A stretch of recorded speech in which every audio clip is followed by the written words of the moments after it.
Nous sommes à Sandton, le principal centre d'affaires basé à Johannesburg, en Afrique du Sud.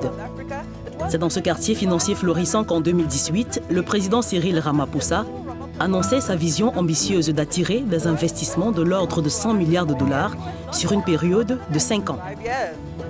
Plus de 1700 personnes de 22 pays se sont rassemblées lors de la deuxième conférence inaugurale sur l'investissement en Afrique du Sud à Johannesburg.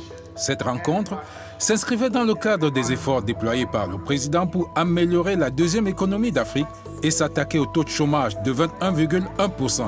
Exactement, un an après le premier sommet, 8 des 31 projets annoncés ont été lancés et 17 sont en phase de mise en œuvre.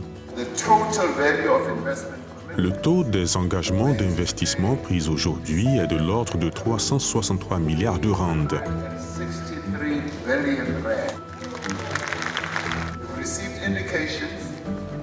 Nous avons reçu des indications selon lesquelles 8 milliards de rand supplémentaires d'investissement sont encore soumis à l'approbation du conseil d'administration.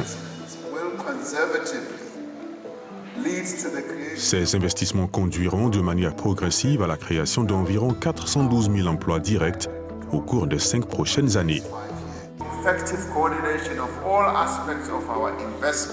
L'accès favorable de l'Afrique du Sud aux marchés mondiaux a été au centre de nombreuses discussions dans les secteurs du textile, de l'énergie et de la haute technologie. Les accords commerciaux conclus au sein de la SADC et des pays du BRIC, par exemple, ont encouragé les investissements dans la chaîne de valeur. Ce que nous disons, c'est que le continent est le prochain grand continent et pas seulement l'Afrique du Sud. Nous disons qu'il faut venir pour notre infrastructure et notre facilité à rejoindre nos homologues sur le continent. Nous disons venez, grandissons ensemble. Et c'est aussi le message que nous envoyons à nos pairs africains. Nous grandissons. C'est l'histoire de la croissance africaine qui commence en Afrique du Sud et qui s'étend à l'est, à l'ouest et au nord du continent africain.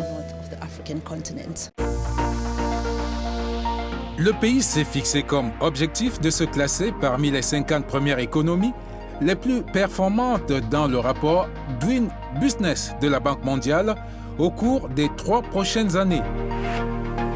Le rapport de cette année fait état d'améliorations significatives dans des domaines tels que la création d'entreprises et le commerce transfrontalier. Nous avons vraiment trouvé d'excellents partenaires avec le ministère du Commerce et de l'Industrie et plus particulièrement l'équipe d'Invest South Africa pour comprendre les cadres d'incitation à l'investissement dans le pays et pour nous soutenir dans certains des aspects plus opérationnels de l'introduction de nouveaux investissements manufacturiers dans le pays.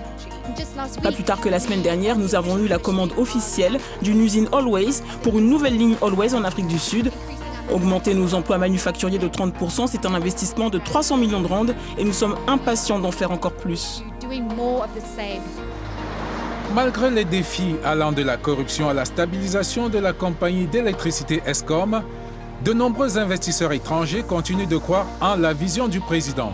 Les sociétés françaises Total, Air Liquide et Alstom ont promis d'investir plus d'1,3 milliard de dollars au cours des 3 prochaines années.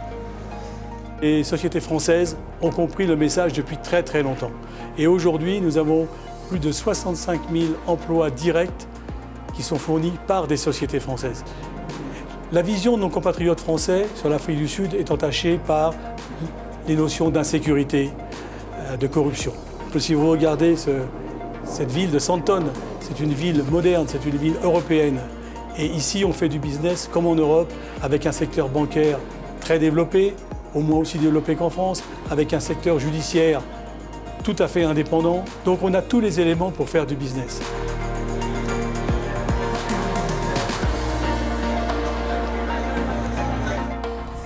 Il semble donc que l'accent mis par l'Afrique du Sud pour l'instauration d'un environnement favorable aux entreprises soit en bonne voie pour récolter les fruits de perspectives d'investissement à long terme dans divers secteurs. Pour Africa News et Euronews, Nyashake Mutizwa, Johannesburg, Afrique du Sud.